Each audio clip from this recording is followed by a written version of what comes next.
Hey guys, this is SLR Time. Thanks for tuning in. So, I want to ask you a question. To 4K or not to 4K? That is the question. Pros and cons. But what I'm asking really, the question is more than twofold. Do you mean to buy or not to buy just a 4K TV? Do you mean to buy or not to buy a 4K camera?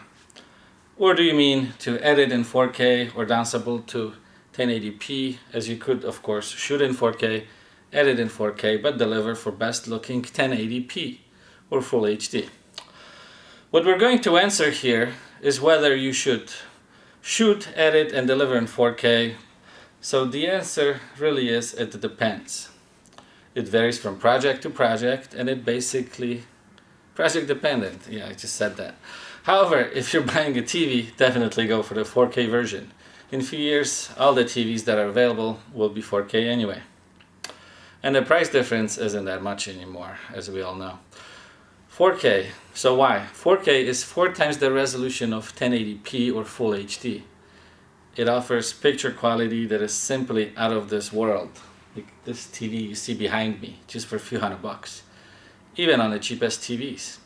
Now, if you're editing the 4K, it is a godsend too, in some instances. You can punch in, meaning you can zoom in without even your audience noticing. You're like 2-3 times zoomed in on a subject, like whoop. If you're shooting in low light, the noise or digital artifacts are not as noticeable either. I always try to shoot in 4K as my editing timeline is rather simple. I only have 1 or 2 tracks. Not like 8, 10 or 20, okay? And I don't do a lot of color correcting, all right? Just a few years ago, nobody ever imagined, at least I didn't, that the average consumers would be able to not only consume and watch the 4K video or footage, but also able to capture and edit even on any device like phones or cheap cameras. It is simply amazing. By cheap, I mean like the $1,000 devices, okay? Although there's some cameras that are a little cheaper and offering 4K. So it took so many years to get DVD quality TV, then 1080p came in only 10 years or so later, and then 4K is here now.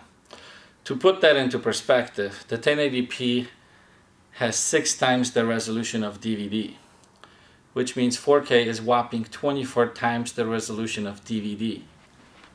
So this little thing here would be the resolution of the DVD. And DVDs weren't half bad. Actually excellent. But that was then and 4K is now. With 4K and well, any format now, you no longer have to worry about delivery format. In reality, 4K now is easier to deliver than DVD quality back in the day. I still remember the hassle burning DVDs and delivering to clients, for them to only call me and tell me that DVD doesn't play in their player. Denied. Those times sucked, and to have a viral video then was impossible. Viral was only like, you only thought about some diseases, okay? Nowadays, all you have to do is upload to YouTube or Vimeo, and it's there for anyone can watch in any footage, watch anything on any device, anywhere and anytime. As long as their government or country allows it, obviously. The content delivery network will downsample or provide specific resolution, so any consumers or you don't have to worry about lowering your quality uploads. You simply upload the highest quality file you have, and the content delivery network takes care of downsampling if the receiving device doesn't support original resolution. So with all these benefits to 4K, why would you ever shoot in something else than 4K? And the main caveat is this. It's because it takes gobs of space to store and huge powerful PCs to edit. And in the end, the viewers may not even realize they're not watching 4K. I still remember the time when I was shooting weddings and started offering high definition for an extra charge. And customers were requesting DVDs of that. And after I told them DVD is not high definition, they looked at me like I was crazy. People, or the average consumer doesn't realize nor is experienced enough to actually tell a difference between 4K or 1080p. It's not as easy to tell the difference between those two as it was between, full HD and DVD, or VHS and DVD, as we have reached a limit to our visual perception, which means that from certain distance, for example, this TV here, 15 feet away, will look just as good as a 1080p TV, even though this is 4K, because our vision isn't as sharp enough to tell a difference. And then there are kind of silly questions by people whether their cameras or phones take 4K pictures, which of course isn't even the right question to ask, because 4K is the spec of video, not photo. However, it is not totally invalid either. As long as your camera is 8 megapixels, it can fill up the frame of 4K TV, as 4K TV is basically 8 megapixels, because you have 4,000 pixels here on horizontal and 2,000 vertical. 4,000 times 2,000 is 8 million, therefore 8 megapixels. So if you have 8 megapixel photos shown to you really fast and appearing as moving images, also known as video, you have 4K video. Alright, so you have to be close enough to the TV to actually be able to see that 4K resolution. And some people think that our eye resolution is whopping 500 or so megapixels. But there's an interesting video by Vsauce, and he makes a great argument that it's much less and only within a very narrow area of our vision. Like circle here.